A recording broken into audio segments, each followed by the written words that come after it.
எப்படி செய்யணும்னு பார்க்கலாம் வாங்க வீடியோக்குள்ள போலாம். தயிர் சேமியா செய்யறதுக்கு தேவையான பொருட்கள் அணில் சேமியா பேக்கெட் தான் நாங்கள் எடுத்திருக்கோம். 180 கிராம் பேக்கெட்டு, அது வறுத்த சேமியா.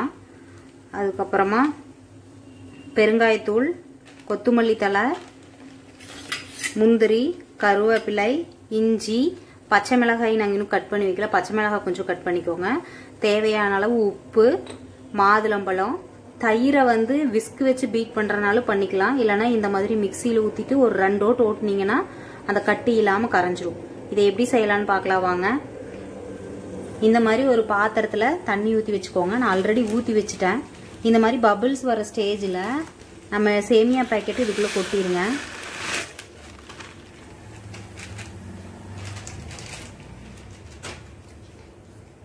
இது வந்து வெயிலுக்கு ரொம்ப நல்லது.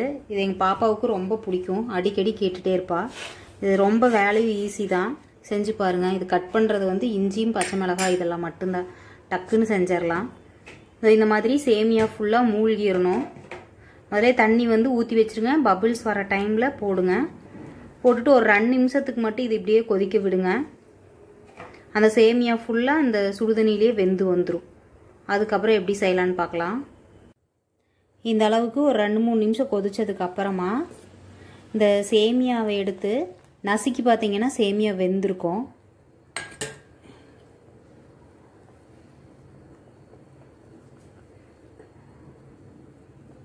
இந்த மாதிரி கையில் எடுத்து இப்படி பார்த்தீங்கன்னா இங்கே பாருங்கள் சேமியா வெந்திருக்கும்.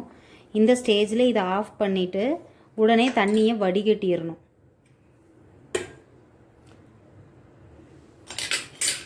இப்போ அடுப்பை ஆஃப் பண்ணியாச்சு.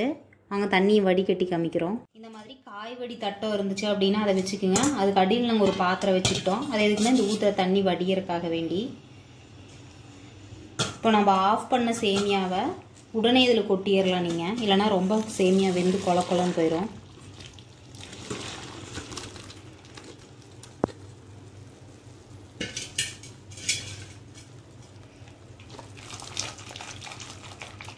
இதில் கொட்டிட்டு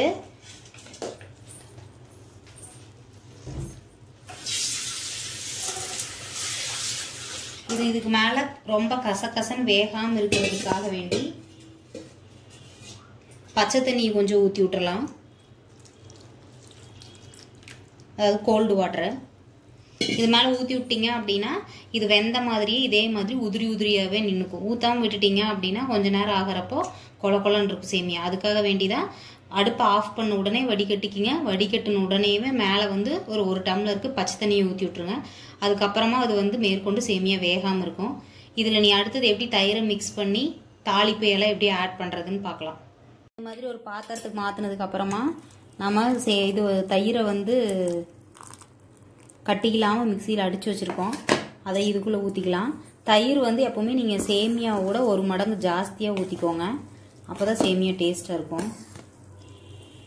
இந்த மாதிரி கலக்கி விட்டுக்கோங்க. இது பார்க்கறதுக்கு தான் இப்படி தண்ணியாட்டு இருக்கிற மாதிரி இருக்கும். கொஞ்ச நேரம் ஆக அது சேமியாவில் இழுத்து கரெக்டான ஸ்டேஜுக்கு வந்துடும். இந்த ஸ்டேஜ்லேயே தயிரை ஊற்றிட்டு உப்பு போட்டுக்கோங்க. இது ஒரு வேளை லஞ்ச் பாக்ஸ்க்கெல்லாம் செஞ்சு கொடுக்குறவங்களா இருந்துச்சு அப்படின்னா ஃபுல்லாக தயிர் ஊற்ற வேண்டாங்க. தயிர் 3/4 வாசி ஊற்றிட்டு பால் கொஞ்சம் ஊற்றிக்கோங்க. இது அளவு வந்து இப்போ சேமியா பேக்கெட் 180 கிராம் அப்படின்னா நீங்கள் தயிர் வந்து ஒரு 400 கிராம் to 500 கிராம் நீங்கள் சேர்த்துனீங்கன்னா தான் கரெக்டாக இருக்கும். நீங்கள் டிஃபன் செய்கிறவங்களா இருந்தால் ஒரு 300 கிராம் வந்து தயிர் சேர்த்திக்கோங்க. 100 ml வந்து பால் சேர்த்திக்கோங்க. அது அப்போ தான் மத்தியான டைமுக்கு கரெக்டாக இருக்கும். இதுக்கு தேவையான அளவு உப்பு இப்போவே போட்டு மிக்ஸ் பண்ணிக்கலாம். இதை மிக்ஸ் பண்ணி வச்சுட்டு அடுத்தது தாளிக்கிறதுக்கு நம்ம வச்சுருக்கிற தாளிப்பையெல்லாம் தாளித்து இதுக்குள்ளே போட்டுட்டு அதுக்கப்புறம் மாதுளம்பழம் வந்து நீங்கள் சாப்பிட்றதுக்கு முன்னாடி போட்டுக்கோங்க. ஒருவேளை ரொம்ப முன்னாடியே செஞ்சிடறோம் அவன் லேட்டாக சாப்பிட்றப்ப வந்து சேமியா கெட்டி ஆயிடுச்சு அப்படின்னா நீங்கள் சுடு பாலை ஊற்றி ஃபுல்லாக மிக்ஸ் பண்ணிங்கனாலும் சேமியா வந்து லூஸ் ஆயிரும். இது பார்க்கறதுக்கு தான் இவ்வளோ தண்ணியாக இருக்கும். கொஞ்ச நேரம் கழிச்சு பார்த்தோம்னா கரெக்டான ஸ்டேஜுக்கு வந்துடும். நாங்கள் தாளித்து கொட்டிட்டு உங்களுக்கு காமிக்கிறோம். இப்போ தாளிக்கிறதுக்கு என்னென்ன போடலான்னு பார்க்கலாம் வாங்க. இந்த மாதிரி பேன் வச்சு எண்ணெய் ஊற்றிக்கோங்க. எண்ணெய் ஹீட் ஆனோன்னையும் கடுகு போட்டுக்கோங்க.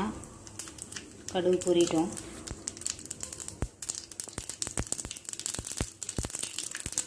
கடுகு பொரிஞ்சோன்னையும் 1 ஸ்பூன் உளுந்தம்பருப்பு 1 ஸ்பூன் கடலைப்பருப்பு போட்டுக்கிறோம். அதுவும் பொரிஞ்சோன்னையும் இஞ்சியும் பச்சை மிளகாயும்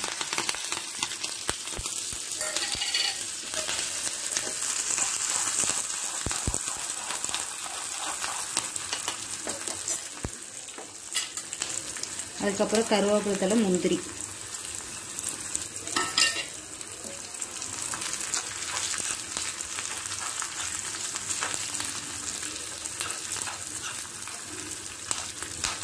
இதெல்லாம் நல்லா இதானோனையும் இந்த சூட்லேயே லைட்டாக பெருங்காயத்தூள்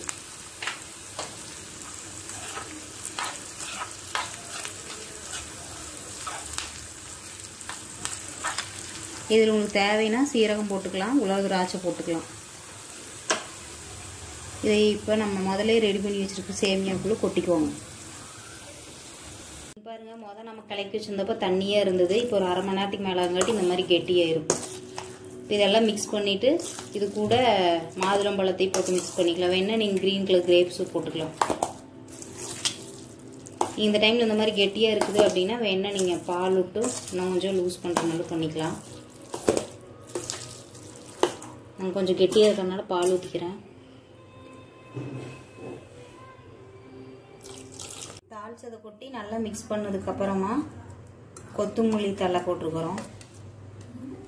அதுக்கப்புறம் உங்களுக்கு தேவையான அளவு மாதுளம்பழம் க்ரீன் கிரேப்ஸ் போட்டுக்கோங்க. போட்டு மிக்ஸ் பண்ணிங்கன்னா சேவ் பண்ணுறதுக்கு ரொம்ப டேஸ்டான தயிர் சேமியா ரெடி. குழந்தைங்க ரொம்ப விரும்பி சாப்பிடுவாங்க. இந்த வெயிலுக்கு செஞ்சு கொடுத்து பாருங்கள். செஞ்சு பார்த்துட்டு டேஸ்ட் எப்படி இருந்துச்சுன்னு எங்களுக்கு கமெண்ட்டில் மென்ஷன் பண்ணுங்கள். எங்கள் வீடியோவை முதல் முறையாக பார்க்குறவங்களா இருந்தால் சப்ஸ்கிரைப் பண்ணுங்கள், உங்கள் ஃப்ரெண்ட்ஸ்க்கெலாம் ஷேர் பண்ணுங்கள், லைக் பண்ணுங்கள். தேங்க்ஸ் ஃபார் வாட்சிங்.